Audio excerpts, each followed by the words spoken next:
Barawak Rash Dawar. Chadasyal Abayab. Puri po natin ang alahyam, mga minamahal ko mga kapatid. Nakaraos na naman tayo ng panibagong taon. At ito, lahat tayo ay umaharap sa isang panibagong taonan challenge na naman. Hindi po ito pagaan ng pagaan, mga kapatid, kundi ito po ay pabigat ng pabigat. Ang ating pong dinadaanan ay hindi po paluwag ng paluwag, kundi ito po ay pasikip ng pasikip.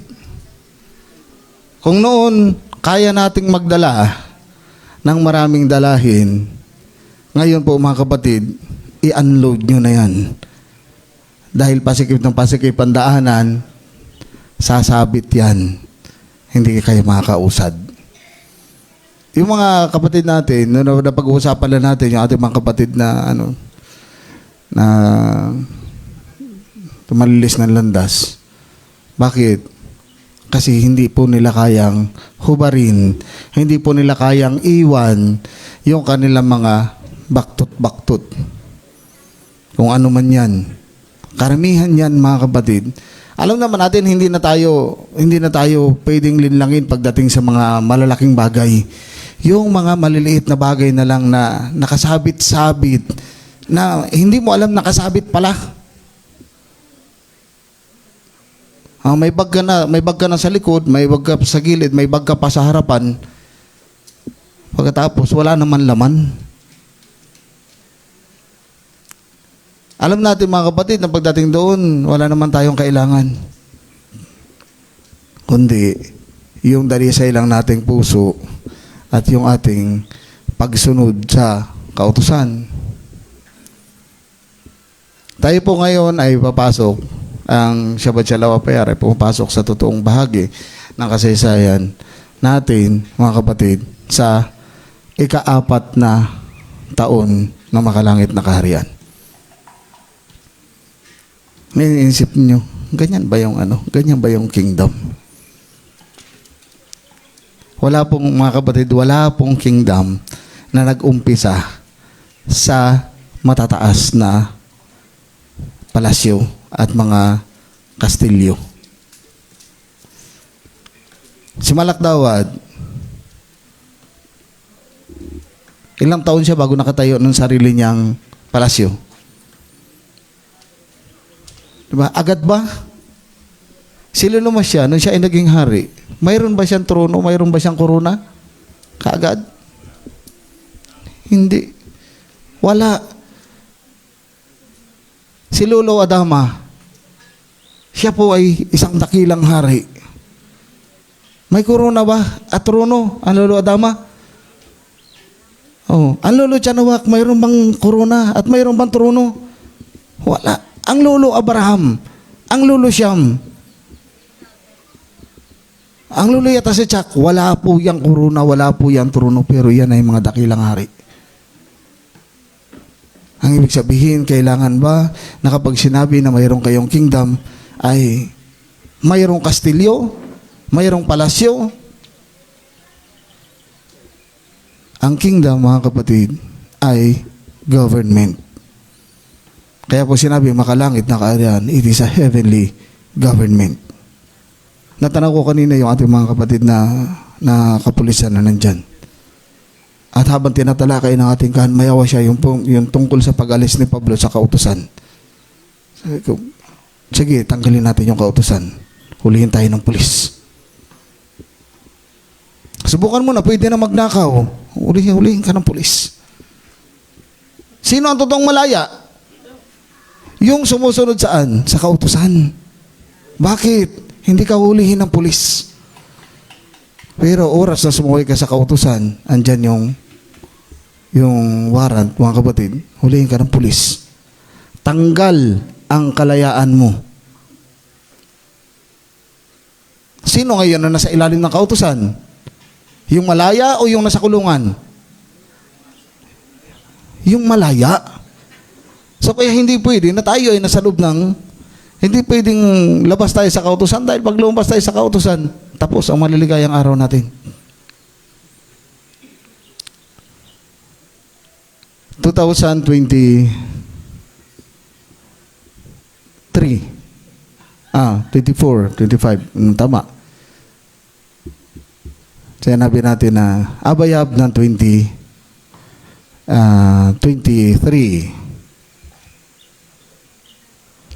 Sabi natin ay ito yung year ng purification. 2024, year pa din ng purification. 2025, ganun pa din. At ngayon po mga kapatid, ganun pa din. Dahil san ba, ano bang hiningi ng ating alhayam? Perfection. Ito po yung kailangan nating patunayan sa mga bansa na sinasabi ng ating alhayam na testimony to all nation na totoo ang makalangit na kaharian. At ang konstitusyon ng makalangit na kaharian ay kayang tuparin ng tao. Kasi nungalingan na ang mga kautusan ay hindi matutupad ng tao. Bakit? Kasi kung ang kautusan ay hindi matutupad ng tao, mga kapatid, mas marami yung nasa loob ng kulungan kaysa sa nasa labas. Diba? Kaya naman tuparin. Kaya lang, nagiging selective tayo sa pagtupad. Itong panibagong taon, mga kapatid, tama ang sinasabi ng mensahe ng ating Kamayawasya. Iwan natin yung lumang buhay natin. Yung lumang buhay natin kung yan ay masama. Pero kung mabuti mga kapatid, dalhin natin yan. Kung nagsisunod na tayo sa kautusan, huwag po natin iwan yan mga kapatid. Ipagpatuloy natin yung pagsunod. Ay pero kung nakasuway-suway tayo sa kautusan, ay iwan-iwan natin yan. Ngayon ang sabi nila, dyan sa Sabat-Shalawah Payar na yan, napakahirap dyan mabuhay. Bakit? Ang higpit-higpit ni Abadawan. Sabi ko, paano naging mahigpit? Hindi po ako gumawa ng kautusan. Binasa lang natin. Ano ba sasabi? Dyan sa ano na yan, gumagawa sila ng mga bagong katuruan. Ay kailan ba isinulat? Kailan ba inilimbag ang Torah? Sabi, 3,000 taon na. 3,000 taon na ang nakakaraan nung inilimbag yan. Mula kay Lumasya, galing sa daliri ng ating alhayam at sa presensya ng Banal na Diwa. At pagkatapos sasabihin nila gumagawa ng bagong katuruan kapag binabasa natin yung isinulat na 3,000 taon na ang nakakaraan. Tanungin po natin mga kapatid yung kalagayan ng mga bansa. Bakit magulo yan? Kasi iba ang kultura ni Europe, iba ang kultura ni Africa, iba ang kultura ni Asia. Ngayon, pinipilit ngayon ni Europe na yung kultura niya ay isaksak niya rito sa Asia. Colonization. Diyan tayo sa pagkaalipin. Kailan tayo na-start na i-colonize? Oo. Ilang 500, 1, 2, 3, 4. 504 years ago. 1521. Ano ngayon? 2026. Ngayon, nung pagka-colonize na yan, mga kapatid, bago matapos ang colonization ng Espanyol, nagkaroon po ng sekretong permahan na tinatawag na Treaty of Paris. Kung saan itong European na ito na nag-colonize sa isang tahimik na bansa. Anong bansa po iyon? Ang sabi ni Pigafetta, I know we found Ophir where Solomon get his gold. Kaya lang anong ginawa nila? Hindi nila pinablish ang sulat ni Pigafetta.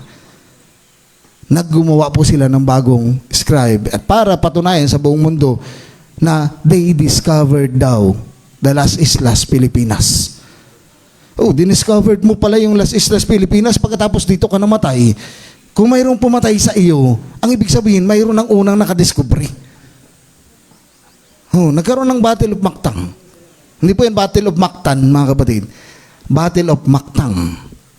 Ang Mactan is a certain place sa shoreline ng island of Camotes.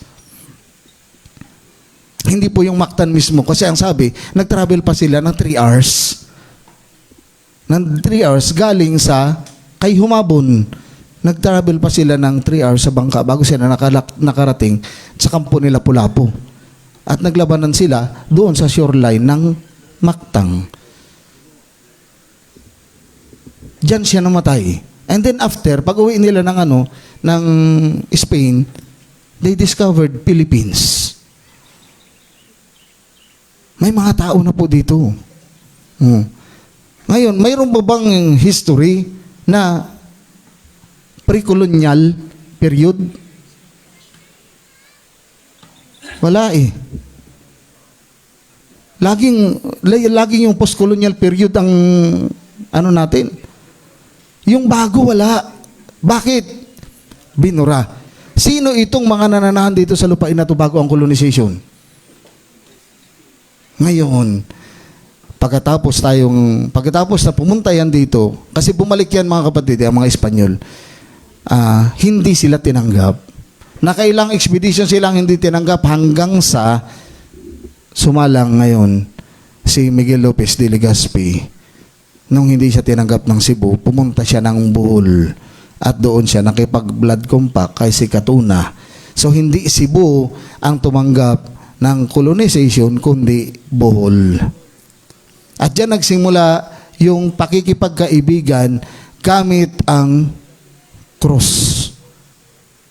No, masakit mga kapatid, masakit para dun sa ating mga kapatid na malaman na ang ginamit para makolonize ang bansang ito ay Christianity. Yung cross, nakaganyan. Pag hindi ka nagbow, huhugutin yun, espada yun. Anong gagawin mo? Magbabaw ka, mauubos yung lahi mo.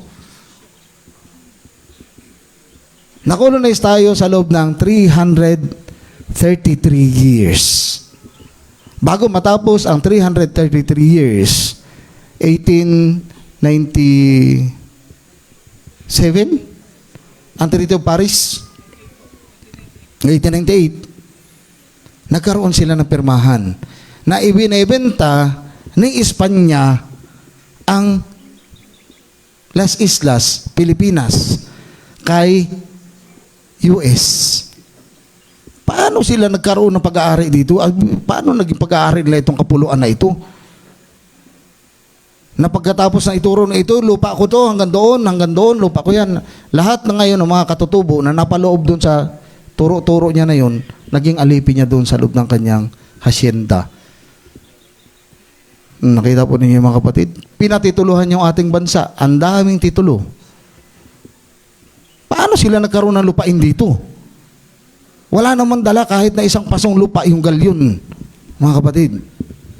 Ang sabi, mga Indio na yan, wala yang alam. Ba't parang ka nawala ng alam? Nung dumating ka dito, ang damit ng mga tao dito, balot ng ginto. Sulat po ni Pegepeta, mga kapatid. Una silang sumudsad sa Humanhon. Sinalubong sila ng mga tao na nakadamit ng ginto. Pinakain ng buko, ng ube, at saka ng kamote. Pagkatapos pag-alis nila, nagpaputok sila ng kanyon para ipakita yung kanilang kalakasan. Tapos dumiretso sila dahil hindi talaga Humanhon ang kanilang pakay kundi ang Cebu. Dahil hinahanap nila kung nasaan nakuha ng parao yung ginto na nakalagay sa liig niya. That is the gold of Sheba. Ang akala nila, Sheba ng Afrika. Hindi po mga kapatid. Cebu. Alam nilang dito galing yun. So yun ang sinadya nila. Kaya una nilang inintroduce. Ito namang asawa ng Dato Humabon ay tinanggap kaagad yung manika. Yung manika na kulot ang buhok. Yan, at nagsimula ng pinabaptize, ganyan. Pero no binalikan nila, hindi na po sila tinanggap. Bakit? Mas malamang ang dugo. Ngayon, ang tanong, pagkatapos ba, kailan daw ang kalayaan ng Pilipinas? June 12, 1898. Kasi raw tinulungan tayo ng Espanyol. Ng Amerikano. Pagkalipas ng ilang sandali, tumawid lang yung sundalo doon sa Mindula. Lumabas na yung sungay ng Amerikano. Pinatay yung sundalong Pilipino doon sa Mindula. At nagsimula yung Philippine-American War. Na mas matindi pa itong pangalawang nag-colonize na ito dahil ito ang gumawa ng Philippine Genocide.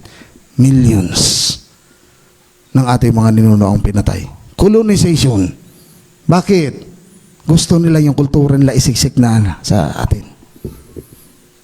So ngayon, ang kultura nung dinatnan nila bago yung colonization? Yun po yung dapat nating malaman, mga kapatid. Ang sabi ni Pigapetta, yung mga tao dyan, ay parang mga Hebreo.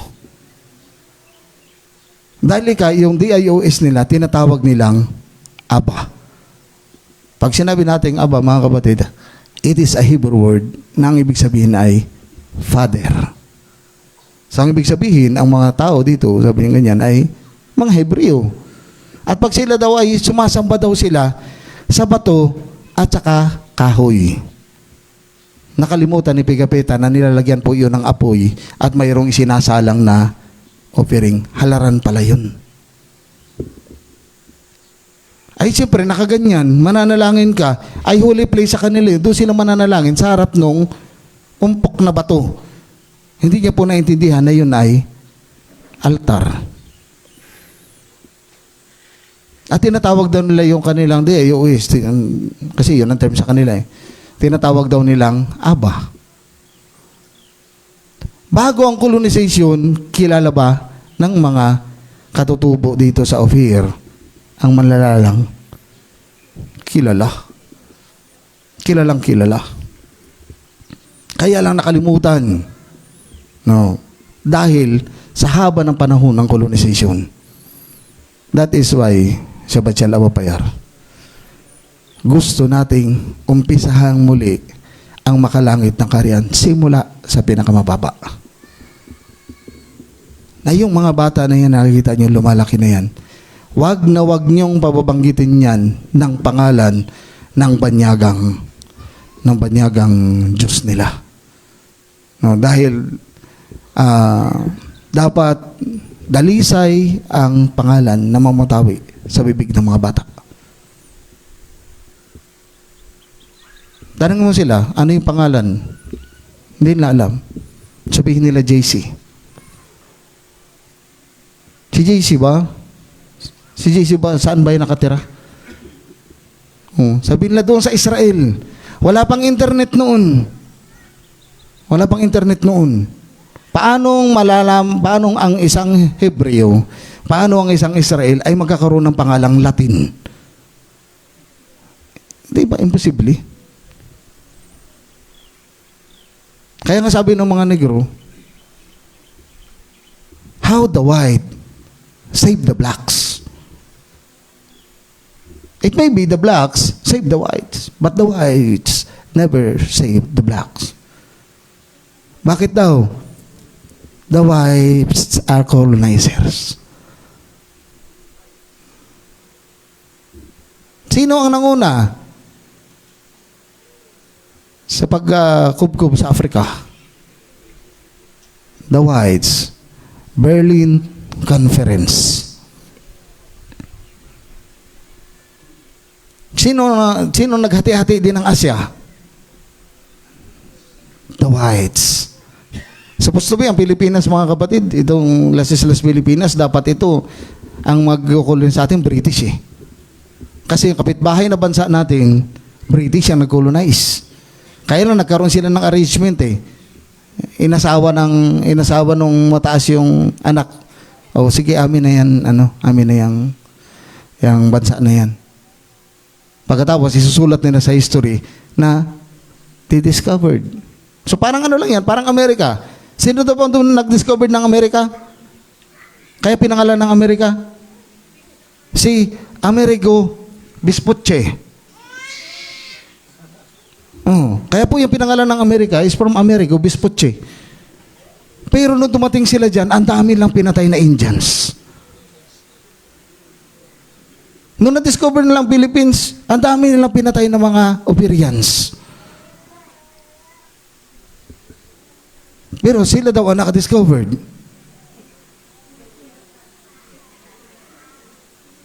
So ano mga kapatid, ano ang kumukulong sa ating lahat? Lies.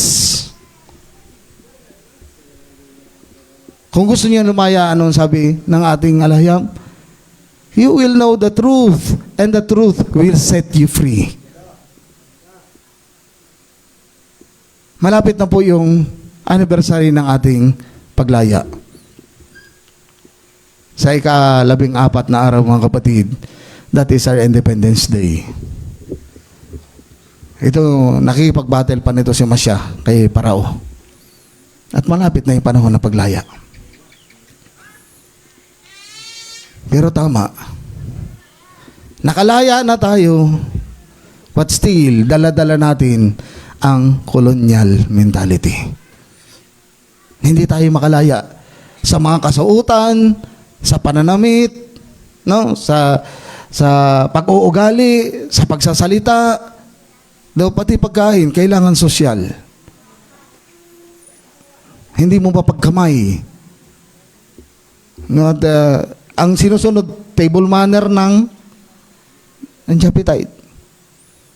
Kung makakarating kayo sa mga bansa na Asyano, mga kapatid, kung paano kumain yung mga ninuno natin nung wala pang impluwensya, mga kapatid, ganyan sila kumain. Pupunta kayo ng Middle East, makikita mo nakakamay sila. Yun na kung isipin niyo, nung yung mga unang Operian ba, mayroon ba silang lamesa? Wala, kasi ang lamesa, Espanyol yan. Espanyol yan. Eh, may Tagalog naman yan, dulang. Kaya lang po yung dulang, mga kapatid, walang upuan. Ang dulang po ay mababa.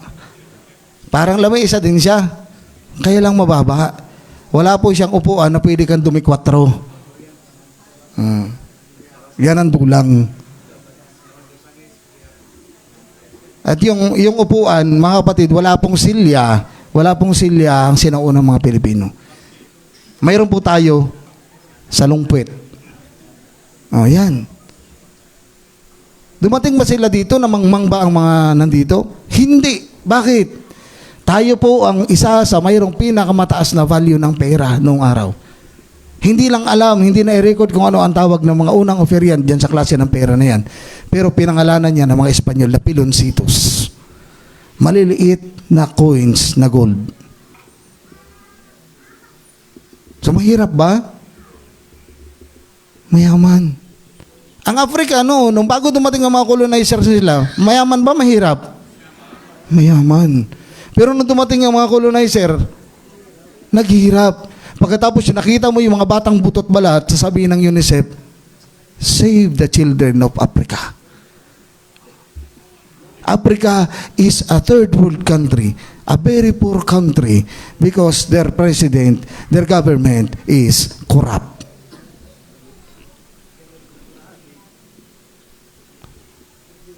Pero mabuti po ang Africa, nagising na. Ang offer, kailan kaya?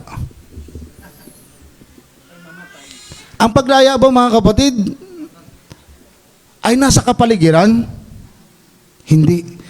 Dahil ang bilangguan, mga kapatid, ay hindi physical. Ang bilangguan ay nandito sa ating isipan. They taught us what to think at hindi how to think. Ano itinuro sa atin? Ito ang isipin mo. Ito ang pag-aralan mo. Ito ang gawin mo. Hindi nila tinuro na, sige, mag-aral ka. At yun na pag-aralan mo, gawin mo. Hindi. Papasok ko dyan sa ito ang isipin mo. Hanggang dito ka lang. Nilagyan ka ng boundary. So, ano, mga kapatid, yung paniniwala, a prison without wall. At ang prisoner dyan ay yung ating mga diwa. Sa at ano, mga kapatid, kung hindi yan totoo, ano yung kumukubkub sa atin? Lies. Paano ka lalaya? Know the truth. Ang totoo, mayroong alayam. Yun ang totoo. At mayroon siyang pangalan. Yun ang totoo. At mayroon siyang mga kautusan. Yun ang totoo. Mayroon siyang mga kahatulan na ibinigay sa tao. O bakit hindi kinuha ng tao? Ginawa lang ng taong reference. Pero gumawa sila ng sarili ng kautusan. Kung bakit naglalaban-laban. Bakit? Kasi mayroong mga kanya-kanyang kautusan. Oh, ayaw kung kumain ng baboy, ikaw gusto mong kumain ng baboy, isisiksik mo yan sa akin, magtatagaan tayong dalawa. Pero kung sinunod mo yung isang kautusan ng lumalang ng langit at lupa, di ba? Pero yung kautusan ng may lalang ng langit at lupa, pinago, inalis. Yung pangalan ng may lalang ng langit at lupa, binago, inalis. Yung mga kautusan, wala na. Gumawa ng sariling kautusan. Gumawa ng sariling Diyos. Pagkatapos sasabihin, ito yun. Oh, ano sabi ni Lord Otero? Yan yung malaki na yan. Yan yung pinakahid nila. Yung mga maliliit, yan yung mga tagasunod niya. Sila yung lumalang ng universe. Oh. Ano ginawa ni Lord Abraham? Pinagpapalakol niya yung mukha. May bang nagawa? Bakit they cannot see? They cannot hear. Ang sabi ni Abraham, hindi nga sila tumikim ng pagkain. Oh. Bakit? Hindi naman nila may unat yung kamay nila. Bakit? Gawa lang sila ng tao. Nililok lang sila ng kamay. Yung tira daw dyan, ginawang panggatong. Yung pinagtapyasan ng rebulto, ginawang paggatong. And then pagkatapos, sinamba mo yung rebulto na kasing value lang ng panggatong.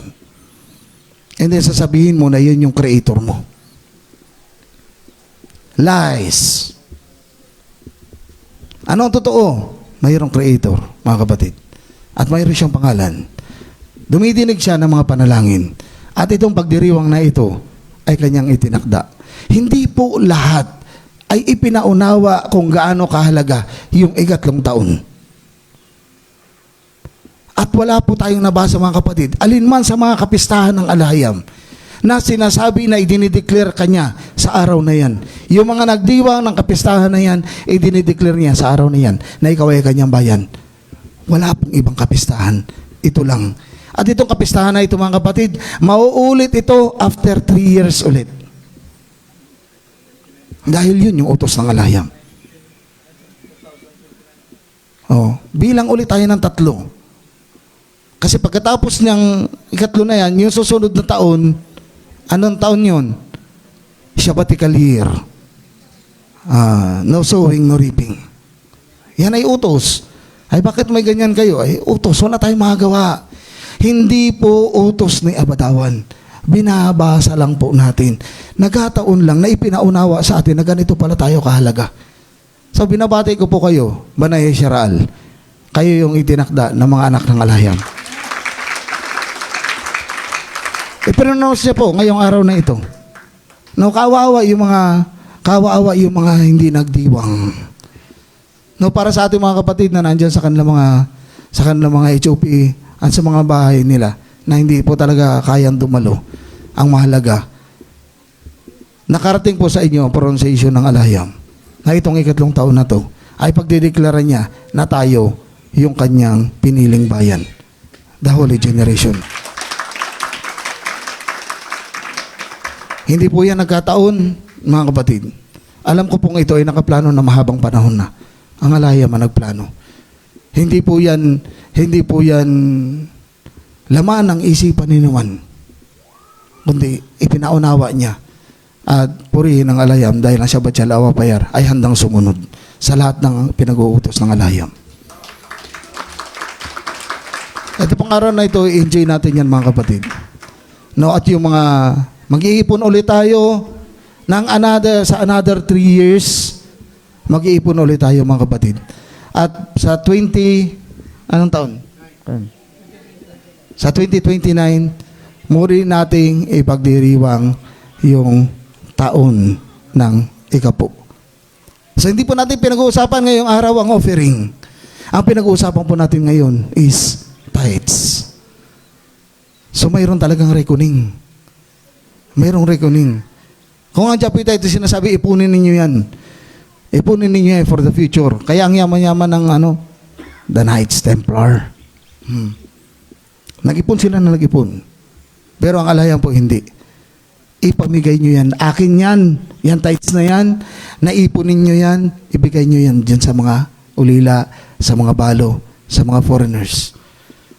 So, sa susunod, mga kapatid, siguro, 2028 pa lang, paghahandaan na natin ang selebrasyon ng 2029. Dahil dito, every 3 years, doon ka ipinopronounce ng ating alhayam. So, hindi po basta-basta kiniklaim ang pagiging Banaya Sharal. Hindi po basta-basta ang kiniklaim ang pagiging bayan ng alhayam. Yan po ay ipinopronounce ng Abba Yahweh sa lahat na nagdiriwang ng Year of the Tithes. Barawak Rash Dash, mga kapatid, Barawak Rash Dawar. Purihin po natin ang ating alhayam at ang kanyang patnubay ay sumating lahat sa darating na taon. Pagpala at kapayapaan. Shalom.